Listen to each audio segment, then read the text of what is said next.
திருச்சியில் முதலமைச்சர் பங்கேற்கும் நலத்திட்ட உதவிகள் வழங்கும் விழாவில் எல்லையில் போராடும் ராணுவ வீரர்களுக்கு மரியாதை செலுத்தப்படுகிறது. அந்த காட்சியை பார்க்கலாம்.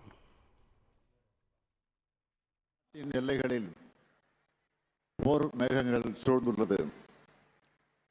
பஹல்காம் சம்பவத்திலும் பாகிஸ்தான் ராணுவத்தின் குண்டுவீச்சிலும் நமது சகோதர சகோதரிகள் பலியாகியுள்ளார்கள்.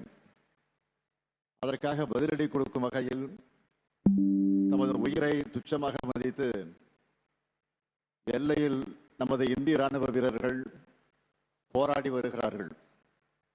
இறந்த அப்பாவி மக்களுக்கு அஞ்சலி செலுத்தும் விதமாகவும் நமது ராணுவ வீரர்களுக்கு மரியாதையை செலுத்தும் விதமாகவும் இங்கு கூடியுள்ள அனைவரும் அமைதியாக ஒரு நிமிடம் எழுந்து நின்று நமது வீர வணக்கம் செலுத்திட வேண்டும் என்ற நான் உங்களை கேட்டுக்கொள்கிறேன்.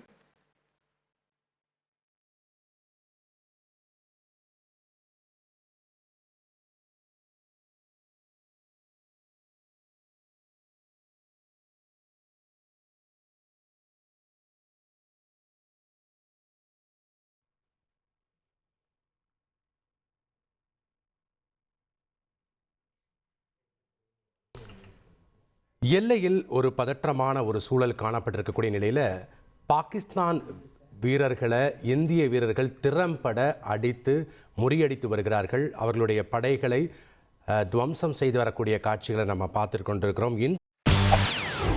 செய்திகளை உடனுக்குடன் தெரிந்து கொள்ள உடனே சப்ஸ்கிரைப் பண்ணுங்க.